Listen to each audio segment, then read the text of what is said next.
সাভার পৌরসভার bank colony স্থানীয়দের কাছে পরিচিত স্কুলের শহর নামে শতাধিক শিক্ষা প্রতিষ্ঠান, একাধিক মাদ্রাসা ও সরকারি কলেজ থাকায় প্রতিদিন হাজার হাজার শিক্ষার্থীর পদচারণায় মুখর থাকে এলাকা। কিন্তু সামান্য বৃষ্টি হলেই পুরো ব্যাংক কলোনি জলাবদ্ধতায় ডুবে যায়। স্থানীয়দের অভিযোগ, বছরের পর বছর ধরে ড্রেনেজ ব্যবস্থার দুর্বলতার কারণে এই দুর্ভোগ পোহাতে হচ্ছে। বৃষ্টির পানি সড়ক ছাড়িয়ে স্কুল, কলেজ, বাসাবাড়ি ও দোকানপাটে ঢুকে পড়ে। এতে দুর্ভোগে পড়েন শিক্ষার্থী, অভিভাবক ও এলাকাবাসী। ব্যাহত হয় স্বাভাবিক জীবনযাত্রা। সবচেয়ে বিস্ময়কর বিষয়, এই এলাকাতেই রয়েছে ঢাকা ১৯ আসনের সংসদ সদস্য ডাক্তার দেওয়ান মোহাম্মদ সালাউদ্দিনের বাসভবন এবং এটি সাভার পৌরসভার অন্যতম অভিজাত আবাসিক এলাকা। তবুও সামান্য বৃষ্টিতেই নোংরা পানিতে ডুবে যায় পুরো এলাকা।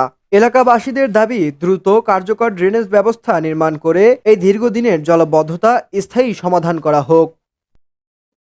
আমরা 12 বছর যাবৎ একদিন যাবৎ এই অবস্থা চলতেছে আমাদের। এই অবস্থা কতদিন আমরা খাওয়া দাওয়া সবকিছু বন্ধ, কাজ তো আমরা বাড়িতে পারি না, ঘর থেকে বাড়িতে পারি না, এই অবস্থা চলতেছে। এই অবস্থা কতদিন চলবে? দীর্ঘ অনেকদিন যাবৎ থাকি ঢাকার মধ্যে। অনেকদিন ধরে এই জায়গায় হালকা বৃষ্টি হইলে পানি তলায় যায়। ঠিক আছে, হালকা বৃষ্টির পানি তলায় যায়, বাসার ভিতরেও পানি আসছে। মসজিদেও আসতে পারি না কেউ। ঠিক আছে, অনেক পানি। খান নমিম, ভোরের খবর, নিউজ ডেস্ক।